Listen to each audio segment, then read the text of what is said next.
नमस्कार। आप सभी का बहुत बहुत स्वागत है भारतीय दार्शनिक मंच पर। हम लोग ग्रीक दर्शन अध्ययन कर रहे थे। ग्रीक दर्शन में हम प्लेटो का परिचय पढ़ चुके हैं। आज हम बात करेंगे प्लेटो के दार्शनिक विचार के बारे में। प्लेटो पाश्चात्य दर्शन के इतिहास में सबसे शक्तिशाली दार्शनिकों में से एक थे। वह सुकरात के शिष्य और अरस्तु के गुरु थे।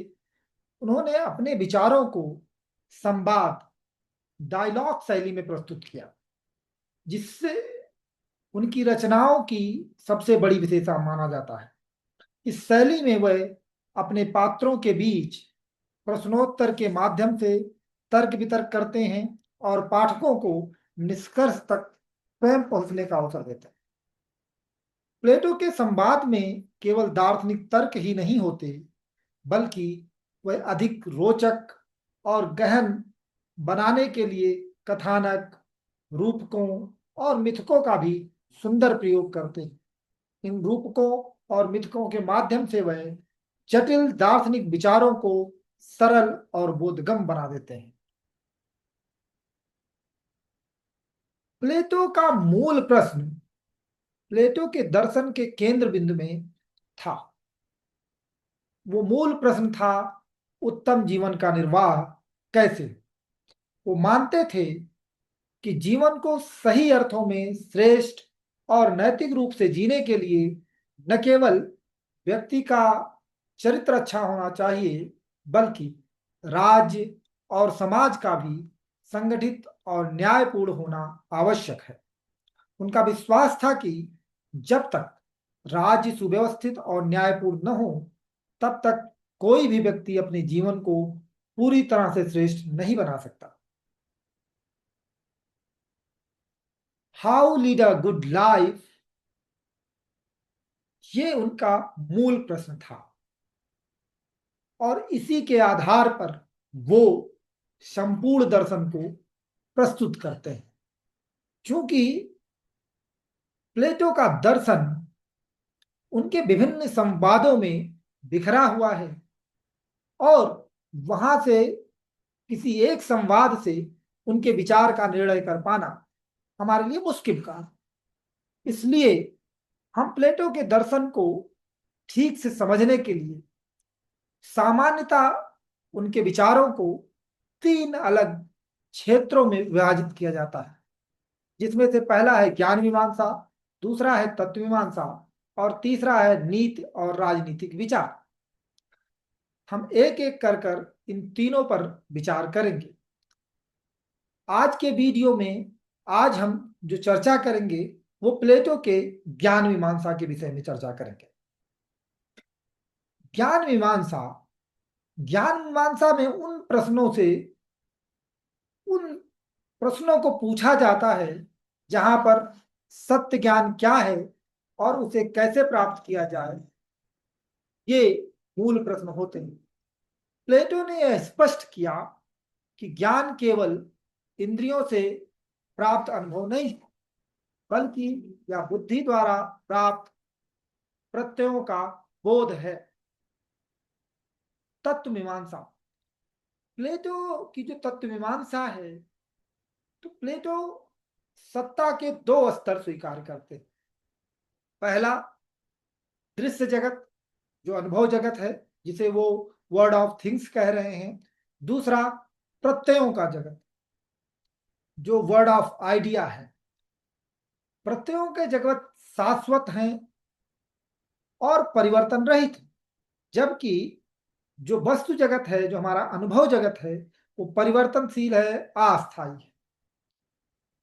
इसके साथ में जो तीसरा क्षेत्र है नीति और राजनीति का, इथिक्स एंड पॉलिटिक्स का, वहां पर वो बताते हैं कि व्यक्ति और राज्य में न्याय, सद्गुण और कर्तव्यों का क्या स्थान है।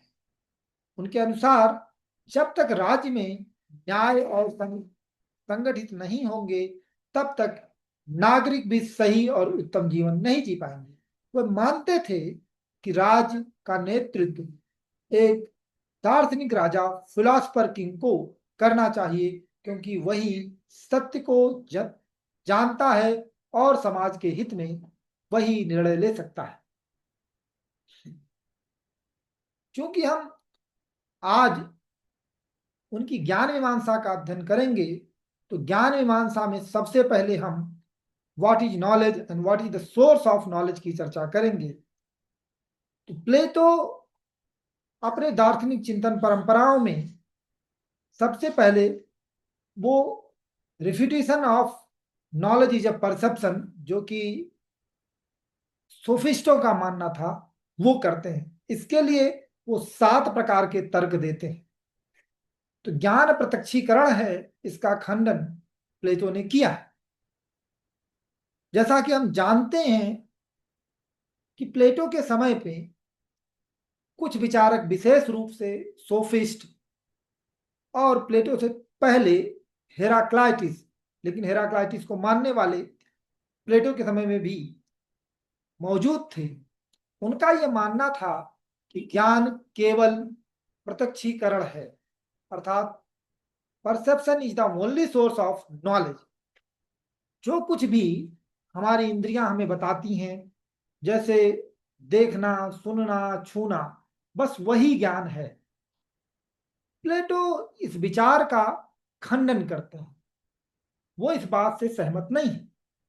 मुख्य रूप से इस विचार का खंडन हमें उनके एक फेमस डायलॉग थियाटेटिस में देखने को मिलता है, जिसमें वो बताते हैं कि जो इंद्रिय जन्य प्रत्यक्ष को मान रहे हैं, ऐसा मानना गलत है, क्योंकि इसमें, ऐसा मानने में, इंद्रियजन्य ज्ञान ही ज्ञान का एकमात्र स्रोत है, ये मानने में कई प्रकार की सीमाएं हैं और कई प्रकार के विरोधाभास उत्पन्न होते हैं।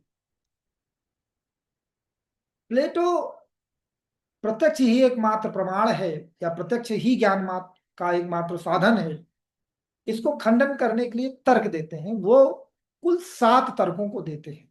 हम एक एक करके तर्कों को देखेंगे और समझेंगे। पहला तर्क उनका यह है कि भविष्य के बारे में हम गलत अनुमान करते हैं। सोफिस्ट कहते हैं कि जो मुझे इस समय सत्य प्रतीत हो रहा है वही सत्य है। लेकिन इस पर प्लेटो का प्रश्न है, तर्क है कि यदि हम भविष्य के बारे में कोई भी कल्पना करते हैं तो वो भविष्य में असत्य सिद्ध हो सकता है। जैसे वो एक उदाहरण से हम इसको समझने की कोशिश करते हैं। यदि कोई व्यक्ति ये सोचता है कि मैं भविष्य में राजा बनूंगा, या अपने भविष्य के बारे में ऐसी ही कोई और कल्पना करता है, तो उस समय जब वो ऐसी कल्पना कर रहा है तो वो उसके प्रत्यक्ष के अनुभव के आधार पर है। लेकिन ऐसा जरूरी नहीं है कि भविष्य में ऐसा हो, और अक्सर हम देखते हैं कि भविष्य के बारे में जो हमने अनुमान लगाया होता है वो गलत साबित होता है। तो ये प्रत्यक्ष, तो इस आधार पर हम ये कह सकते हैं कि प्रत्यक्ष ही अंतिम सत्य नहीं है। अगर हम प्रत्यक्ष को सत्य मानते हैं तो भविष्य के बारे में चीजें हम सही से नहीं बता सकते हैं। जैसे मान लीजिए, एक और उदाहरण देते हैं कि आप पढ़ाई कर रहे हैं और अभी आपका सपना है कि आप आईएएस बनोगे, और आपको ऐसा लगता भी है कि आप आईएएस बन जाओगे। और अगर कोई कहे कि चूंकि आपको ऐसा लग रहा है तो यही सत्य है, किंतु दुर्भाग्य से भविष्य में आप आईएएस नहीं बन पाएंगे, तो ये बात तो असत्य साबित हो गई। तो भविष्य के बारे में जो हमारा अनुमान है वह भी यह सिद्ध करता है कि प्रत्यक्ष ही एकमात्र ज्ञान का साधन नहीं। दूसरा जो उनका तर्क है वो प्रत्यक्ष में विरोधाभासी अनुभवों को लेकर है। इंद्रियां हमें एक ही वस्तु के बारे में अलग अलग परिस्थितियों में भिन्न भिन्न जानकारी देती हैं। हम इसको उदाहरण से समझने की कोशिश करें तो जैसे जब सूर्य का प्रकाश होता है, दिन होता है, तो वस्तुओं का रंग अलग दिखता है, और जब रात्रि का प्रकाश होता है, रात्रि में जब चंद्रमा का प्रकाश होता है, उसमें वस्तुओं का रंग अलग दिखाई देता है। इसी प्रकार से जब दूर से हम किसी वस्तु को देखते हैं तो वो हमें छोटी दिखाई देती है, पास जाके देखते हैं वो बड़ी दिखाई देती है। इसमें हम हवाई जहाज का उदाहरण ले सकते हैं। हम हमें आज पता है कि सूर्य पृथ्वी से कितना बड़ा है, लेकिन जब हम पृथ्वी पर खड़े होकर सूर्य को देखते हैं तो पृथ्वी की तुलना में बहुत छोटा दिखाई देता है। ठीक यही बात चंद्रमा पर, आदि ग्रहों पर भी लागू होती है। तो यदि प्रत्यक्ष ही सत्य होता तो इन विरोधाभासों को हम कैसे समझेंगे, इसकी व्याख्या कैसे करें? यह प्रश्न प्लेटो उठाते हैं प्रत्यक्ष को ही ज्ञान मानने के विरोध में। अगला उनका जो तर्क है वो ये कहते हैं कि यदि प्रत्यक्ष को ही ज्ञान का एकमात्र साधन मान लिया जाता है तो फिर किसी को शिक्षा देना या किसी प्रकार का वाद विवाद करना निरर्थक हो जाएगा। अगर प्रत्यक्ष ही एकमात्र का ज्ञान का साधन है तो फिर शिक्षा का कोई उद्देश्य ही नहीं रह जाता, क्योंकि बच्चे को भी बिना शिक्षा दिए भी उसको प्रत्यक्ष हो रहा है। और यदि आपके प्रत्यक्ष में और उसके प्रत्यक्ष में कोई अंतर नहीं है और प्रत्यक्ष ही एकमात्र ज्ञान का साधन, फिर शिक्षा का कोई उद्देश्य बचता ही नहीं।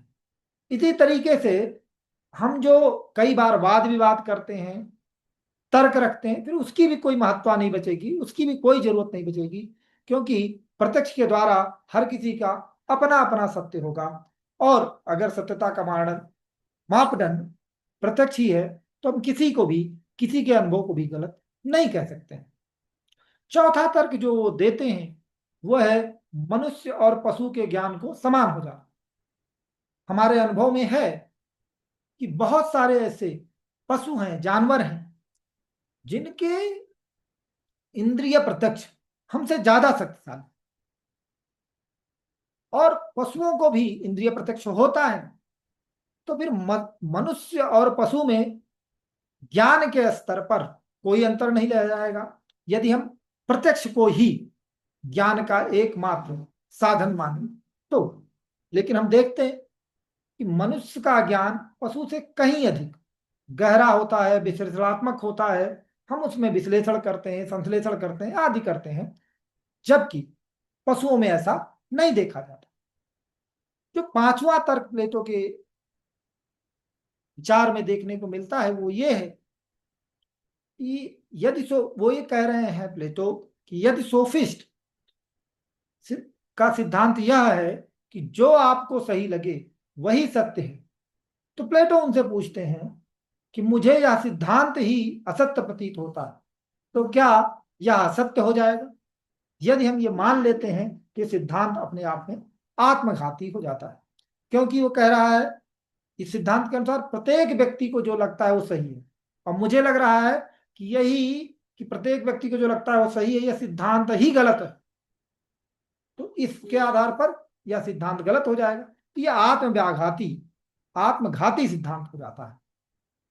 छठा तर्क जो हमें देखने को मिलता है, यदि हम प्रत्यक्ष को ही सत्य मानते हैं तो फिर किसी वस्तुओं को सत्य या असत्य तय करने का कोई भी सार्वभौमिक मापदंड नहीं रहेगा और कोई भी निश्चितता नहीं रहेगी जिससे हम सत्य और असत्य के बीच का फर्क बना पाए। तो जब भी हम प्रत्यक्ष को ही सत्य का मापदंड मान लेंगे तो सत्य असत्य का फर्क ही मिट जाएगा। सातवां और अंतिम तर्क जिसकी हम चर्चा आज यहां पर करेंगे वो है कि प्रत्यक्ष की जब भी बात होती है तो वो विशुद्ध प्रत्यक्ष नहीं होता, उसमें स्मृति भी शामिल होती। तो प्लेटो ये कह रहे हैं कि जब भी हम, उदाहरण के तौर पर यदि हम कहते हैं यह कागज सफेद है, तो इसमें सिर्फ इंद्रिय प्रत्यक्ष नहीं होता, हमें इसे सफेद कहने के लिए पहले से सीखे गए ज्ञान, तुलना, स्मृति का उपयोग करना पड़ता है। तो ये बात हमें माननी पड़ेगी कि इंद्रियों के साथ साथ बुद्धि और स्मृति की भूमिका भी ज्ञान में अनिवार्य होती है। तो हम यह नहीं कह सकते कि केवल इंद्रिय द्वारा प्राप्त ज्ञान ही ज्ञान का एकमात्र साधन है। प्लेटो पहले इंद्रिय ज्ञान का खंडन करने के बाद वो दूसरी बात करते हैं कि वो ज्ञान और मत में अंतर करते हैं। वो डिफरेंशिएशन करते हैं कि नॉलेज में और ओपिनियन, वो ओपिनियन और नॉलेज को एक बात नहीं मानते हैं। नॉलेज इज ओपिनियन, इस बात का वो खंडन करते हैं। ज्ञान मत है, इस बात का खंडन भी उन्होंने किया है अपने नाटक। ज्ञान और मत में क्या अंतर है, इस बात को हम समझ सकते हैं जब भी कोई व्यक्ति किसी चीज पर विश्वास करता है तो वह उसका ज्ञान है, ऐसा सोफिस्टों का मानना था। उस समय ये प्रचलित धारणा थी। लेकिन प्लेटो इस बात का खंडन कर रहा है। प्लेटो कह रहे हैं कि मत मतलब ओपिनियन और नॉलेज ज्ञान, ये दोनों एक नहीं है। उनका मानना है कि कोई भी मत सत्य और असत्य हो सकता है, और दोनों ही स्थिति में मत ज्ञान नहीं। इसको हम उदाहरण से समझने की कोशिश करते हैं। अगर विश्वास या मत सत्य है तब भी वो ज्ञान नहीं है, असत्य है तब भी वो ज्ञान। जैसे यदि कोई व्यक्ति मानता है कि सूरज पूरब में उगता है, ये बात सत्य है। और यदि कोई व्यक्ति मानता है कि सूर्य पृथ्वी के चारों तरफ घूमता रहता है, तो ये गलत है, असत्य है। लेकिन प्लेटो बिल्कुल स्पष्ट रूप से कह रहे हैं कि सत्य मत भी ज्ञान नहीं है। क्यों ज्ञान नहीं है? क्योंकि उनका कहना है कि इसमें तर्क और प्रमाण का अभाव है। केवल वही ज्ञान, वही मत ज्ञान हो सकता है जो तर्क पर आधारित हो, जिसमें प्रमाण। प्लेटो इस बात को का उदाहरण देते हुए कहते हैं कि सपोज कीजिए, यदि किसी व्यक्ति को भविष्य में होने वाले चुनाव के बारे में ये लगता है कि उसकी पार्टी जीतेगी, और संयोग से वो जीत भी जाती है, तो क्या जो उसका ये विश्वास था या जो उसे ये लग रहा था कि उसकी पार्टी जीतेगी, ये ज्ञान कहलाएगा? प्लेटो का उत्तर स्पष्ट रूप से है नहीं। क्यों नहीं कहलाएगा? क्योंकि जो उस व्यक्ति का विश्वास था उसके पीछे कोई तर्क संगत कारण नहीं था। वो केवल आस्था थी, आकलन था, विश्वास था, ना कि वास्तविक ज्ञान। तो ज्ञान के लिए तर्क संगत आधार आवश्यक है। प्लेटो का मानना था कि ज्ञान के लिए केवल इंफॉर्मेशन, जानकारी पर्याप्त नहीं है, बल्कि हमें यह भी जानना होगा कि यदि वह विश्वास सत्य हो रहा तो क्यों हो रहा है। तो जो ओपिनियन है, मत है, वो अक्सर परंपराओं पर, पूर्वाग्रहों पर, अज्ञान पर आधारित होते हैं। लेकिन ज्ञान के लिए हमें अपने विश्वासों को तर्क संगत रूप से सिद्ध करना होगा। तो तर्क संगत रूप से सिद्ध होना ज्ञान के लिए अनिवार्य है। ओपिनियन और ज्ञान में डिफरेंस है। ओपिनियन हमें वस्तुओं के बारे में होता है, वर्ड ऑफ थिंग्स के बारे में होता है, और ज्ञान हमेशा प्रत्यय या आइडिया से रिलेटेड होता है। इस बात को हम और आगे समझेंगे। ये चित्र आप जो देख रहे हैं, इसमें डिवाइड लाइन है। प्लेटो दो तरह के जगत को मानते हैं। ये बात प्लेटो का जो बहुत प्रसिद्ध नाटक है रिपब्लिक, उसमें देखने को मिलता है। उसमें उन्होंने इस बात को कि ज्ञान के स्तरों को लेकर समझाने के लिए उन्होंने एक बड़ा सुंदर रूपक रूपक या उपमा प्रस्तुत की है, जिसे वो विभाजन रेखा, डिवाइड लाइन कहते हैं, और उसके रूप में प्रस्तुत करते हैं। इस रूपक में ये दिखाया जाता है कि हमारा ज्ञान, यथार्थ कैसे भिन्न स्तरों पर क्रमबद्ध है, और किस प्रकार से अज्ञान से हम पूर्ण ज्ञान की तरफ बढ़ सकते हैं।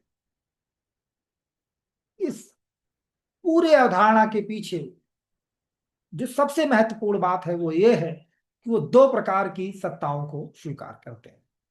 एक सत्ता है दृश्य जगत, जिसे वर्ल्ड ऑफ थिंग्स कह रहे हैं। यहां पर हमें अपने इंद्रियों के माध्यम से वस्तु जगत का अनुभव होता है। दूसरा जगत, जो जैसे ये आप देख रहे हैं, ये जो ऊपर वाला हिस्सा है डिवाइड लाइन में, ये प्रत्यय जगत है, और जो नीचे वाला हिस्सा है वो वस्तु जगत है। तो प्रत्यय, एक प्रत्यय जगत है और एक वस्तु जगत है। इन दोनों को मिलाकर प्लेटो ने ज्ञान के 4 स्तर बताए हैं और उन्हें एक लंबी रेखा के 4 भागों के रूप में समझाया है।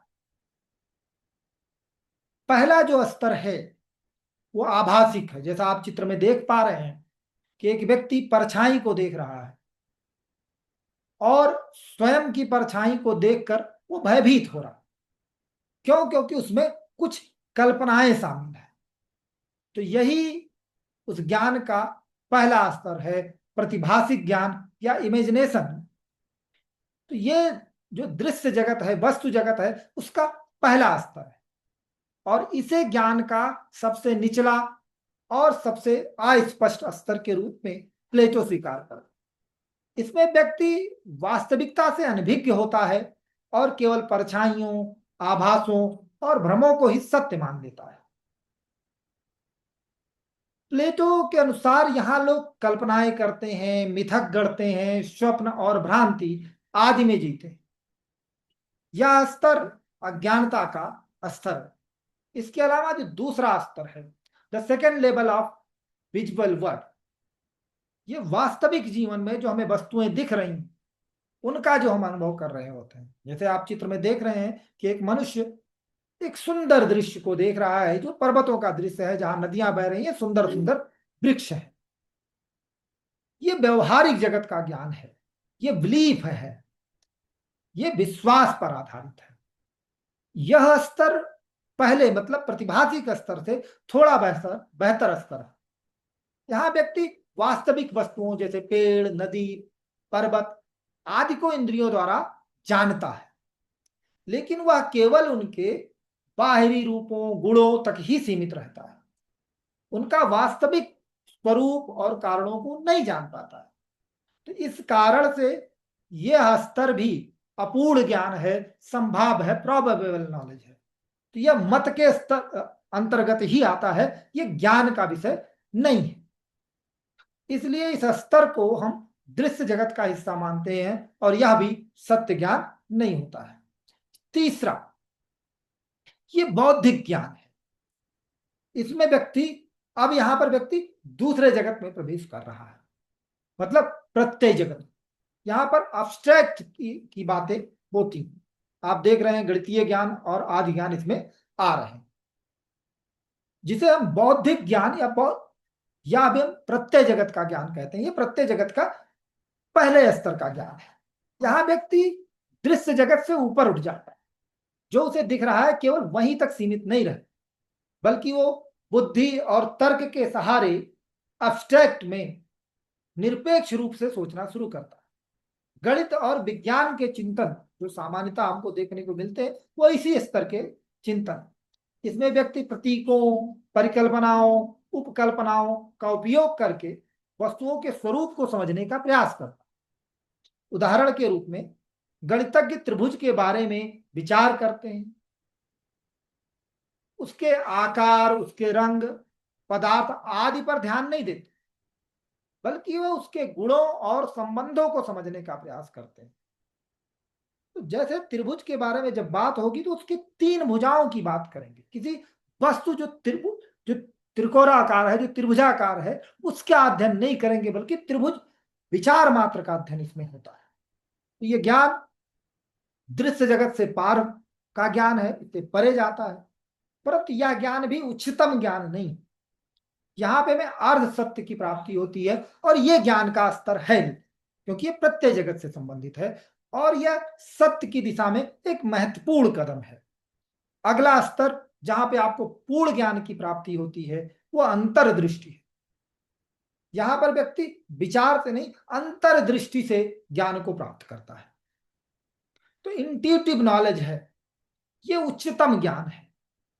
यह ज्ञान सर्वोच्चतम और शुद्धतम स्तर का ज्ञान होता है। यहां व्यक्ति बुद्धि से आइडियाज का प्रत्यक्ष कर लेता है, इंट्यूशन से, इंट्यूटिव तरीके से। इस स्तर पर हम सत्य, न्याय, सौंदर्य, शुभ आदि के शुद्ध और अपरिवर्तनीय रूप का ज्ञान प्राप्त करते हैं। प्लेटो के अनुसार ज्ञान का अंतिम लक्ष्य द गुड, शुभ के प्रत्यय को जानना है, क्योंकि यही सभी शुभ का, सभी आनंद का मूल है। इस स्तर पर व्यक्ति न केवल वस्तुओं के स्वरूप को जानता है, बल्कि उनके आपसी संबंध और उनके अंतिम कारण को भी समझ लेता है। और अंतिम कारण क्या है? अंतिम कारण शुभ का प्रत्यय है, वही निरपेक्ष प्रत्यय है। शुभ के प्रत्यय आदि के बारे में आगे के वीडियो में जब चर्चा करेंगे तो विस्तार से इस पर चर्चा करेंगे। यह स्तर जो है, जो इंट्यूटिव नॉलेज का स्तर है, जहां इंट्यूशन के थ्रू ज्ञान प्राप्त हो रहा है, यह स्तर पूर्ण सत्य और वास्तविकता का प्रतीक है। इसको हम अगर तुलनात्मक रूप से देखें तो जो 4 स्तर हैं, प्रतिभाषिक ज्ञान का स्तर, व्यवहारिक ज्ञान का स्तर, बौद्धिक ज्ञान का स्तर और अंतर्दृष्टि, इसको हम देखें तो दृश्य जो पहले दोनों है, प्रतिभाषिक ज्ञान और व्यवहारिक ज्ञान, वो दृश्य जगत से संबंधित है। प्रतिभाषिक ज्ञान में हमें परछाई, भ्रम, कल्पना आदि आता है, जबकि व्यवहारिक ज्ञान या भी वर्ड ऑफ थिंग से रिलेटेड है, इंद्रियों द्वारा वस्तुओं का ज्ञान जो प्राप्त होता है वो इसमें आता है। बौद्धिक ज्ञान और अंतर्दृष्टि ज्ञान जो रैशनल नॉलेज है और इंट्यूटिव नॉलेज है, ये दोनों वर्ड ऑफ आइडियाज से संबंधित। तो जो रैशनल नॉलेज है उसमें logic, reasoning, mathematics, science, natural science इसमें आते हैं। जबकि इंट्यूटिव नॉलेज में व्यक्ति को जो प्रत्यय है, आइडिया है, उनका डायरेक्ट नॉलेज होता है। चूंकि सोल वर्ड ऑफ आइडिया से आती है और सोल में सभी ज्ञान पहले से निहित है, तो उसे सब कुछ भी उसके लिए बाहर जाने की जरूरत नहीं है। अंदर जब हम इन्वेस्टिगेशन करते हैं, अपने अंदर झांकते हैं, तो इंट्यूशन के थ्रू हमें सारे नॉलेज मिल जाता है। अब इस बात को समझाने के लिए प्लेटो एक एनालॉजी लेते, एक रूपक लेते हैं। वह रूपक है गुफा का रूपक। प्लेटो का एक बहुत ही प्रसिद्ध संवाद है जिसके आधार पर हम 4 प्रकार के ज्ञानों की चर्चा कर रहे हैं, वो रिपब्लिक है। उसमें उन्होंने इस रूपक को प्रस्तुत किया है। रूपक में क्या है? उसमें है कि मनुष्य किस प्रकार से अपने अज्ञान में रहता है और अज्ञान में रहते हुए वो परछाइयों को ही सत्य मान लेता है, और वो यह भी बात करते हैं कि किस प्रकार से शिक्षा के माध्यम से वो सत्य को और वास्तविकता तक को जान सकता है, वहां तक पहुंच सकता है। इस रूपक में वो कहते हैं कि कल्पना कीजिए कि कुछ लोग बचपन से ही एक गहरी गुफा में बंद हैं। उनके पैर और गर्दन जंजीरों से बंधे हुए हैं ताकि वे केवल सामने की दीवारों को देख सकें और पीछे मुड़कर न देख पाए। उनके पीछे एक आग जल रही है। आग और उनके बीच में लोग और वस्तुएं गुजरती रहती हैं, जिसकी परछाई गुफा के दीवारों पर पड़ती है। इन बंदियों के लिए वही परछाई ही उनका संसार और सत्य बन जाती है, क्योंकि उन्हें कभी भी असली वस्तुएं दिखाई नहीं देती। इसके माध्यम से आप देखें और इसको समझने की कोशिश करें कि ये लोग बंधे हुए हैं। ये एक गुफा है जिसमें एक आग जल रही है, और जहां आग जल रही है और जहां व्यक्ति बंधे हुए, इन व्यक्तियों को आग जलते हुए नहीं दिख रही। इस चित्र में उस तरीके की चीजें नहीं दिखी, या मैं आगे के लिए मैंने इसको बनाया है। तो जहां आग जल रही है और जहां व्यक्ति बचे हुए हैं, उसके बीच में थोड़ा स्थान है, और लोग उस आग और इनके पीठ के बीच से गुजरते हैं। और जब वो बीच से गुजरते हैं तो उस आग के वजह से गुफा के सामने उनकी परछाई पड़ती, और उन परछाइयों को ही ये व्यक्ति सत्य मान लेते हैं। अब जो कैदी हैं, जो गुफा में बंद है, उनकी मानसिकता क्या है? ये लोग उन्हीं परछाइयों को ही वास्तविक मानते हैं। उन्हें यह एहसास तक नहीं है कि जिन वस्तुओं की परछाई वो देख रहे हैं, असली में वो वस्तुएं उनके पीछे ही मौजूद है। गुफा में गूंज को ही वो परछाई की आवाज समझ लो। जब अगर कुछ बोलते हैं तो गुफा में आवाज आती है, जाती है, उनको लगता है कि वो परछाइयां बोल रही। फिर क्या होता है, इसके बाद इसी एनोलॉजी में वो आगे बताते हैं तो किया दिएच के बाद उस व्यक्ति को गुफा के बाहर खुले में रोशनी में लाया जाए। पहले तो उसे कुछ दिखाई नहीं देता, क्योंकि उसकी आंखें अंधकार की अभ्यस्त हो चुकी थी। लेकिन धीरे धीरे वह खुली हवा, प्रकृति और अंत में सूर्य को भी देख पाता है। तब उसे यह पूरी तरह समझ में आता है कि गुफा की परछाइयां तो केवल आभास थी, असली सत्य तो बाहर है, प्रकाश, प्रकृति और सूर्य। फिर जब व्यक्ति वो वापस उस गुफा में जाता है अपने साथियों को ये बताने के लिए कि यह सब वास्तविक नहीं है, तो क्या होता है, अब उसे गुफा का अंधेरा असहज लगने लगता है। बाकी कैदियों को भी उसकी बातें अविश्वसनीय लगती हैं, क्योंकि वो अब भी परछाइयों को ही सत्य माने हुए हैं। वह उसे पागल समझते हैं और उसकी बात को मानने से इनकार कर देते हैं। वो उसे समझाने की बार बार कोशिश कर रहे हैं अपने साथियों को जो और बधे हुए हैं कि यह सत्य नहीं है, तब ऐसी स्थिति होती है। अब हम जो गुफा में प्रतीक हैं इस उपमा में, उनको हम समझ लेते हैं। ये क्योंकि एनोलॉजी है, उदाहरण है। तो जो गुफा है वो हमारे अज्ञान और इंद्रिय जगत का प्रतीक है। परछाइयां भ्रम और मिथ्या ज्ञान का प्रतीक है। आग आंशिक सत्य का प्रतीक है, जिसकी वजह से ये सारी परछाइयां हमको दिख रही हैं। गुफा से बाहर आना आत्मज्ञान और बौद्धिक जागरूकता का प्रतीक है। शुभ जो सूर्य है वो अल्टीमेट गुड, पूर्ण शुभ का प्रतीक है। और उसका सामना जो अज्ञान में व्यक्ति वो करता है तो उसे परेशानी होती है, समस्या होती है। इस उपमा के सहारे इसको आप अच्छे से समझ लीजिए। और अगर ये कुछ समझने में प्रॉब्लम है, ऐसा कुछ होता है, तो आप हमें कमेंट के माध्यम से पूछ सकते हैं, उस पर और चर्चा करें। तो शिक्षा की क्या भूमिका है इस सब में?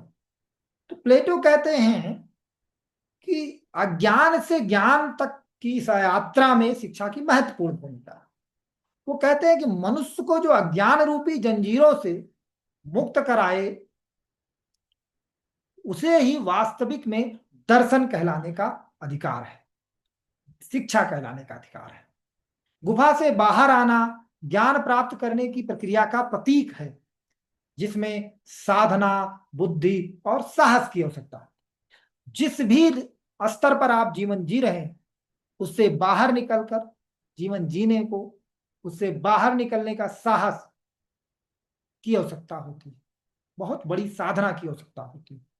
यही शिक्षा का उद्देश्य है, जो व्यक्ति को अज्ञान से ज्ञान की तरफ ले जाए। तो निष्कर्ष रूप में हम ये कह सकते हैं कि गुफा का रूपक हमें यह सिखाता है कि अधिकांश लोग अपने अपने अज्ञान को ही, अंधकार में रहकर परछाइयों को ही सत्य मान लेते हैं। शिक्षा और साधना के द्वारा ही व्यक्ति सत्य का दर्शन कर सकता है, शुद्ध ज्ञान प्राप्त कर सकता है और साहस पूर्वक वह अंधकार से प्रकाश की ओर यात्रा कर सकता है। बहुत ये थी प्लेटो की ज्ञान मीमांसा। इसके बारे में यदि आप और डिटेल में पढ़ना चाहते हैं तो आप प्लेटो की जो रिपब्लिक है वो पुस्तक पढ़ सकते हैं। अंग्रेजी भाषा में जो और एक बहुत अच्छी पुस्तक है, a critical history of Greek philosophy, W.T. Stace की, बहुत ही अच्छी पुस्तक है। न केवल जो हमने अभी चर्चा की उसके लिए, बल्कि पूरे ग्रीक फिलॉसफी को समझने के लिए बहुत विस्तार में ये पुस्तक लिखी गई है। लेकिन ये इंग्लिश में है। अगर आपको भाषा की सीमा है और आप हिंदी में ही पढ़ना चाहते हैं तो शोभा निगम, डॉक्टर शोभा निगम की एक पुस्तक है, जिसे मध्य प्रदेश हिंदी ग्रंथ अकादमी ने छापा है, जिसका नाम है यूनानी दार्शनिक चिंतन। इसे भी आप पढ़ सकते हैं और इसके बारे में और विस्तार से जान सकते हैं। जो अभी हमने चर्चा की, यदि इसके विषय में आपको कोई संदेह हो, कुछ जिज्ञासाएं हो, तो आप, या कोई प्रश्न उठ रहा हो, तो कमेंट के माध्यम से आप पूछ सकते हैं। हम उस पर और चर्चा करेंगे, और यदि आवश्यकता होगी तो हम वीडियो भी बनाएंगे। अभी तक हमारे साथ बने रहने के लिए आप लोगों का धन्यवाद। अगर आपको ये अध्ययन अच्छा लगा हो, आप अपने साथियों के साथ शेयर करना चाहते हैं तो इसे शेयर करें, लाइक करें। बहुत बहुत धन्यवाद आपका हमारे साथ बने रहने के लिए। बहुत बहुत आभार।